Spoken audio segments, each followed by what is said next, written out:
जनता ने इस बजट को बहुत अच्छा माना है। बीजेपी ने कई तरह के सवाल उठाए हैं कि योजनाओं का नाम बदल दिया, भामाशाह को जन आधार कर दिया, गौरव पथ को विकास पथ कर दिया, जल स्वावलंबन को राजीव गांधी जल देखिए, योजनाओं के नाम बदलने का अगर पुरस्कार किसी को दिया जा सकता है तो भाजपा को दिया जा सकता है। कैसे उन्होंने राजीव गांधी केंद्र का नाम अटल जी के नाम पर रखा, हाईकोर्ट से फटकार लगी, और केंद्र की सरकार हो, राजधानी सरकार हो, हमेशा नाम बदलना, पाठ्यक्रम में बदलाव लाना, पुस्तकों के अंदर इतिहास को तोड़ मोड़ के पेश करना, ये तो बीजेपी की खासियत रही है। हमारे सरकार का और बजट का फोकस विकास है, आम आदमी है, गरीब और किसान की आर्थिक समृद्धि कैसे हो, इस पर अपना ध्यान हमने केंद्रित रखा है। अशोक जी ने कहा कि चुनाव से पहले ही जनता की जो भावना थी उसको मूर्त रूप देते हुए उन्होंने जन भावना को मजबूत करने वाला बजट देने की कोशिश की। नहीं तो हमारी पार्टी का जो केंद्र की जो रीति नीति है, हमारी विचारधारा है, हमारा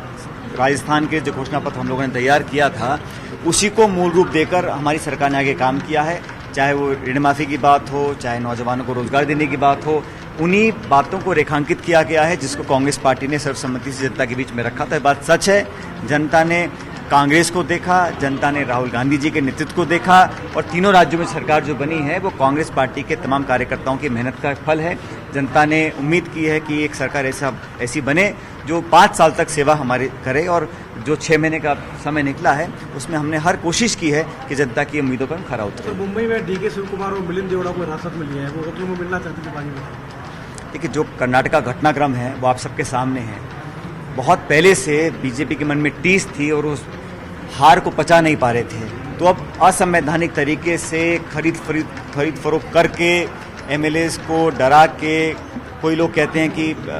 किडनैप कर प्रदेश के बाहर ले गए हैं, कभी गोवा कभी बम्बई, इस प्रकार से अलग अलग एमएलएस को दबाव बनाया गया है। ये लोकतांत्रिक जो सोच है उसके खिलाफ है, और भारतीय जनता पार्टी जो संविधान की दुहाई लेती है उसको आज आत्मचिंतन करना चाहिए कि डिफेक्शंस कराना, हॉर्स ट्रेडिंग करना, एमएलए की खरीद फरोख्त करना, ये क्या शोभा देता है ऐसी सरकार को जिसका चुनाव 2 महीने पहले हुआ है। इसलिए चाहे कुछ कर ले, लेकिन जो सूचना मेरे पास है कि कर्नाटक की हमारी सरकार स्थिर है, और तमाम कोशिशों के बावजूद भी हमारा गठबंधन मजबूत रहेगा और हमारी सरकार को कोई नुकसान नहीं होगा। सर, संविदा कर्मी को लगातार मांग रहे, कल भी धरना प्रदर्शन हो रहा, मैंने कहा ना, जो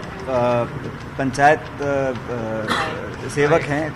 उन लोगों के लिए हमने प्रशासनिक स्वीकृति दे दी है, और जैसे ही स्टेट फाइनेंस कमीशन की रिपोर्ट आएगी उनके लिए जो 200 करोड़ रुपए की जरूरत है वो मिल जाएगा, और हम उसको आवंटन कर देंगे। उसके लिए कमेटी बनी है बीडी कल्ला जी के नेतृत्व में, और बहुत जल्द उस कमेटी का पूरी रिपोर्ट आएगी। और हमारी सोच है कि रोजगार के अवसर ज़्यादा पैदा करें। जो हमारे टेम्परेरी एम्प्लॉयज़ थे, संविदा कर्मी थे, उनको कैसे मुख्य धारा में लाया जाए, उस पर अलग अलग पहलू पर चर्चा हो रही है, और जो प्रदेश हित में होगा उसी प्रकार का निर्णय हम लोग लेंगे।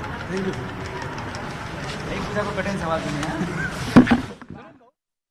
सीएम सचिन पायलट क्या कुछ कह रहे थे, उनकी प्रतिक्रिया राज्य में आज पेश हुए बजट के बाद में।